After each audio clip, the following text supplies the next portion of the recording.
So yan na nga guys, i-click nyo lang yung Google Chrome ninyo at i-search nyo doon yung sss.gov.ph. Pag na-download na yan, ganyan, pag na-open nyo na, ilagay nyo lang yung username at password ninyo. So yan, dapat tama yung password ninyo dyan para mabuksan ninyo. So, pag ma-open na yan, ito na yung makikita natin, humihingi sila ng phone number. Kaya wala tayong phone number, i-click nyo lang yung 3 dot sa gilid. Tapos, desktop site kayo. So, ganyan. So, ito na yung makikita natin. Nakita na natin yung setup TOTP, yung blue. I-click nyo lang yung blue na setup TOTP. So, ganyan, na humihingi sila ulit ng username at saka password. Then, i-sign in nyo lang po. So, ito, napaka-importante nito. Kailangan nyo itong i-screenshot kasi mamaya magagamit natin to. I-send nyo po ito sa ibang cellphone para magamit ninyo. Kailangan kasi natin ito. Yung first na Google Authenticator, kung gamit mo is laptop. Yung second is iPhone at yung third naman is Android. So, yung gamit ko dito is yung Android phone. So, yung Google Authenticator na pangatlo yung i-click ko dyan. Tapos, i-next nyo lang siya.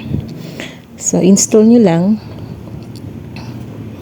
Ito kasi yung tutulong sa atin mamaya para makapasok tayo sa account natin sa SSS. So, open nyo lang din siya. Pag nakita nyo yung open, so dire-diretso na siya. Dire-diretso na yan. So, get started. Continue nyo lang siya. Kung tama yung Google ninyo. So, yun yung screenshot natin kanina na sinabi ko.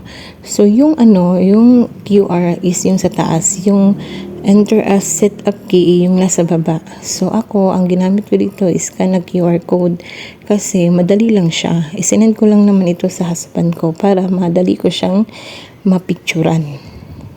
Sinend ko sa cellphone niya. Pag kinik ko yung scan na QR code, dire-diretso na yan. So, picturean nyo lang QR kanina yung yung screenshot ninyo.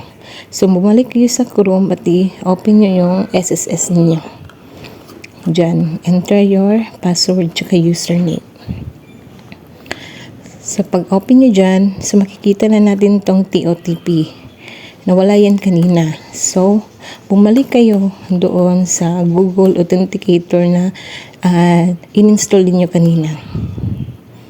So, nakikita niyo yung code dyan. Yan yung ilalagay nyo dito sa SSS. So, ilagay nyo lang dyan yung code. Dapat tama siya. Then, ito na. Na-open na siya.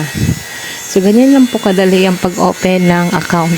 So, kung nakatulong itong video na to sa inyo, i-subscribe nyo lang po yung channel ko para updated kayo sa mga videos na i-upload ko po. Kung nakatulong ito sa inyo, thank you po sa pag-watch ng aking video. Bye-bye!